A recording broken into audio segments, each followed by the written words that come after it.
뇌종양 말기 알츠하이머 환자 한필주, 그가 60년을 준비한 필생의 복수를 시작합니다.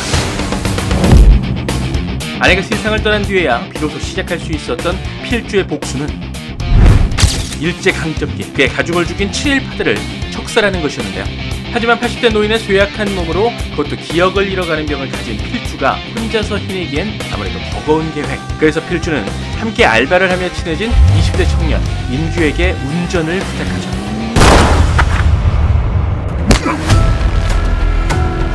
기억이 사라지기 전 필주가 반드시 죽이고자 했던 사람들, 그는 이들에 대한 복수를 마지막 기억으로 간직하고 싶었죠. 과연 그의 복수는 우리에게도 역사가 될 수 있을까요?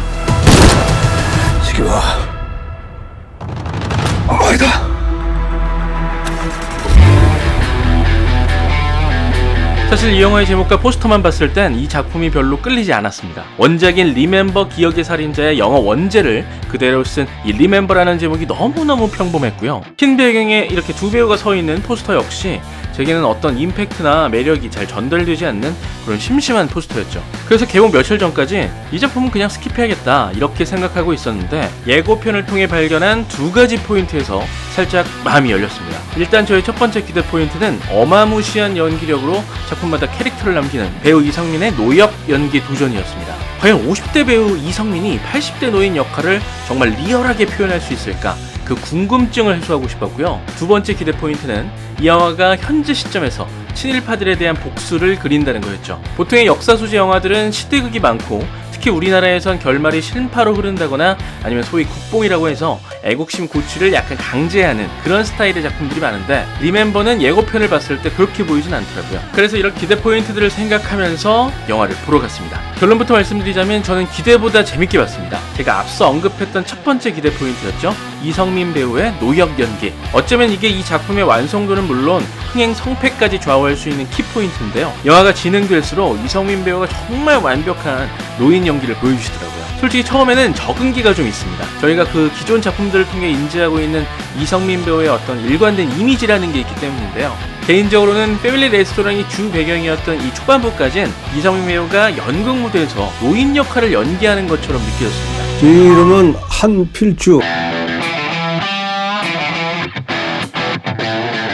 무슨 얘기냐면 연극 무대에선 좀 더 과장된 연기를 해야 뒷좌석에 앉은 관객들까지 그게 몰입할 수 있잖아요. 그런 것처럼 이성민 배우의 목소리 톤이나 이런 몸짓에 조금은 힘이 들어가 있었죠. 특히 좀 더 신경 쓰였던 건 목소리 톤이었는데요. 초반 분량이 촬영 당시 먼저 진행됐는지는 알 수 없지만 이때 목소리가 중후반부와 비교했을 때 살짝 부자연스럽기도 하고 어떤 통일감이라는 게 좀 적었죠. 하지만 이성민 배우는 분명 대단한 연기력의 소유자였습니다. 관객 입장에서 이 잠깐의 적응기를 지나니까 분장부터 자세, 목소리, 걸음걸이까지 정말 실제 80대 노인 같은 그런 폼이 나오더라고요. 초반에는 이성민 배우가 노인 연기를 한다는 느낌이 있었다면 뒤로 갈수록 이성민이란 배우는 사라지고 오직 한필주라는 캐릭터만 보였죠. 이성민 배우가 이 필주라는 노인 캐릭터를 소화하기 위해서 평소에도 구부정한 자세와 느린 걸음걸이로 다녔다고 하는데요. 그래서 심지어는 목 디스크까지 걸리셨다고 하던데 정말 그 노력이 이 작품 안에서 고스란히 느껴졌죠. 개인적으로 이 영화에서 가장 좋았던 점을 꼽으라면 두말할 것 없이 이성민 배우의 완벽한 노인 캐릭터 연기라고 말할 수 있을 것 같고요. 아마 영화를 보신 많은 분들이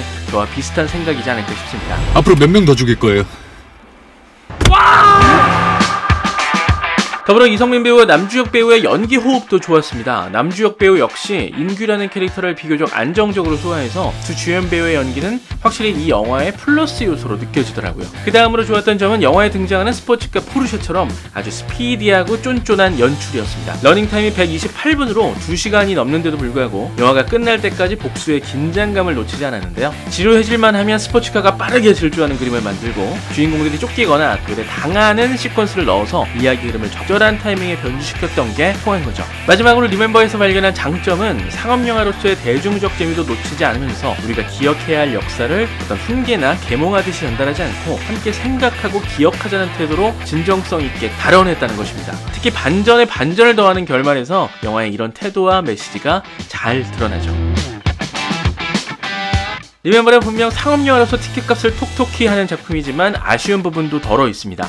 우선 한필주 캐릭터의 중요한 설정이라고 할 수 있는 알츠하이머 증상이 극에서 어떤 변수가 되지 못했다는 게 아쉬웠는데요. 원작에선 알츠하이머 증상이 초반부터 자주 나타나고 이로 인해서 주인공이 복수 계획을 잊어버리거나 갑자기 사람을 알아보지 못하는 등 극적인 요소로 활용돼서 재미를 더하는데요. 이번 영화에선 이 증상이 극의 흐름에 크게 영향을 미치지 않을 정도로 편의적으로 쓰였죠. 군데군데 디테일이 떨어지는 대목들도 아쉬웠습니다. 필주가 무려 60년을 기다리고 계획했던 복수라고 하기엔 그 준비 과정이나 실행 방법 등이 철저해 보이지 않았고요. 더 황당한 건 이렇게 대단한 작전이나 기발한 기술이 없음에도 큰 걸림돌 없이 필주의 복수가 차근차근 이뤄졌다는 거죠. 경찰이 종이 한 장 차이로 필주와 인규의 도주를 놓치는 대목도 극 전개를 위해서 대충 넘어가준 설정이라고 할 수 있는데 좀 더 그럴듯하게 연출할 수 없었나 하는 아쉬움이 남더라고요. 소재의 참신함을 뭉개버리는 곳곳의 클리셰도 이 영화의 단점입니다. 항상 이런 영화에서 경찰은 무능한 존재, 뒷북만 치고 문제는 해결 못하는 인물로 나오는데 여기서도 그 상투성을 벗어나지 못했고요. 초반부 병원에서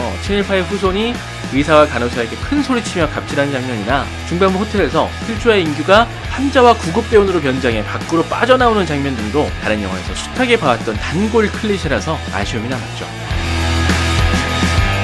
영화 리멤버에 대한 제 별점은 3개입니다. 웃다가 울다가 마지막에 생각하게 된다. 지금까지 리드무비였습니다.